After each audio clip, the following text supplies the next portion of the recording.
In this section, I'm going to be talking about the tools that I used to help me learn how to create a piece of music in the style of Martin Phipps. So firstly, I'm going to talk about the different apps that I decided to use. I'm going to go into how I learned how to use those and how I'm still learning to use those while simultaneously composing. I'm also going to talk about the processes of doing this. So creating a script to voice over my actions and basically document what I've been doing. The best thing that I find about Soundtrap is how easy it is to use. There's various templates that you can start with, but I decided to start completely from scratch. These templates, however, can be useful. They can show you things like harmonies and melodies and general beat, so drum tracks. I've found they did most often. But I really just like how easy it is to change something. If you write a tune on a piano, for example, it's really easy to then change that to a guitar, and the app will automatically change any key changes that need to change.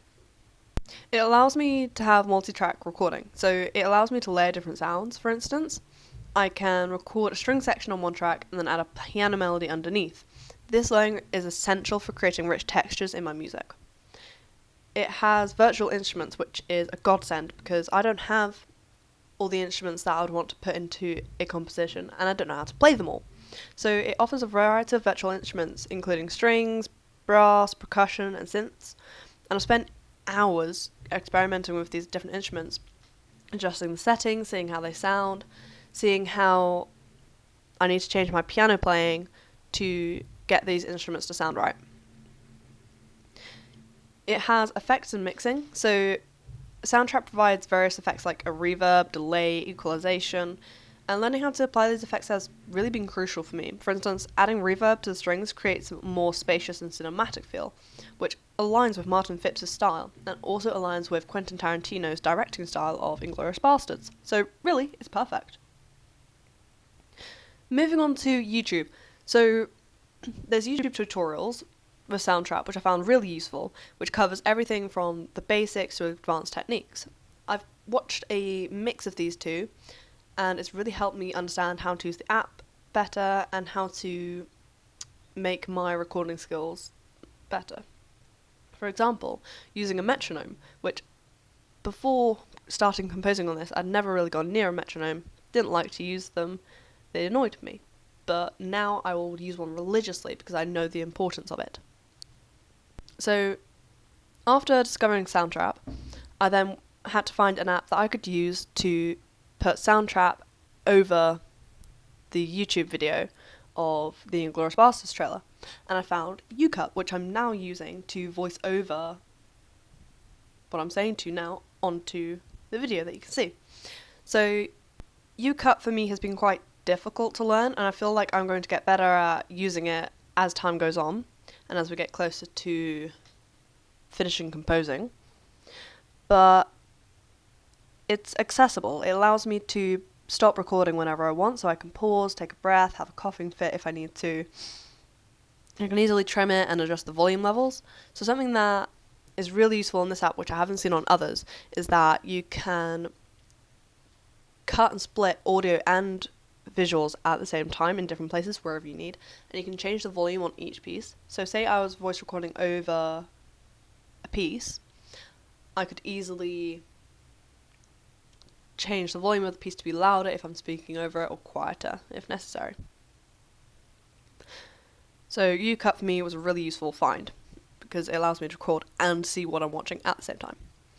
Next, I needed a way to document it in a public way that was accessible, but also I could format these videos into. And for that, I found YouTube.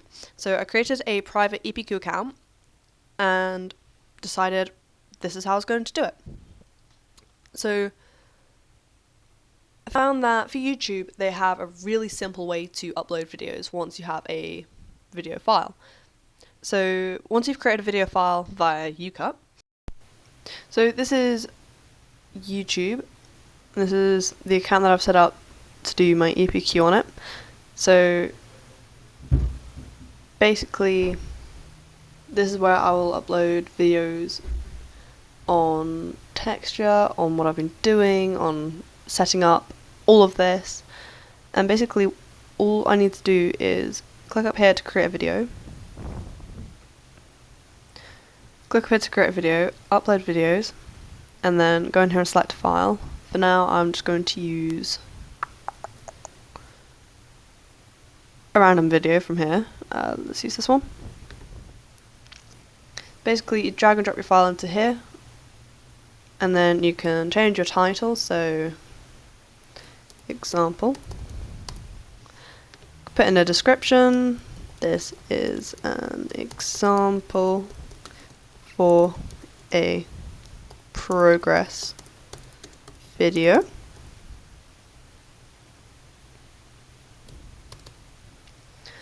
And then basically you can set a thumbnail, so auto-generated, it'll come up with one of these three. I generally choose this one. And that will come up on here. And you can preview your video over here so you can make sure everything's there. So it's got YouTube section, Soundtrap section, should be a section on UCut in here somewhere, UCut, and then like final ones. You can add it to a playlist if you want, so I'm going to add this to a new playlist called EPQ.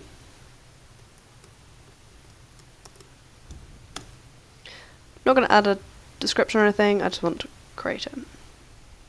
And then after that, basically, you just hit next. Oh, no, it's not my kids. And basically, you can add an end screen, add cards, promotional videos, whatever. It'll check it for copyright. This can take up to 5 or 10 minutes. And then you select your visibility, so private, unlisted, or public. And then you can schedule it if needed, but that's it. And then you just hit save and it will upload.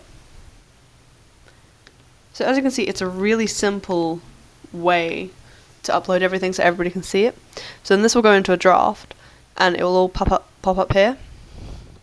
You can have this for different things. So say I did publish that into the playlist, it would pop up here on the playlist.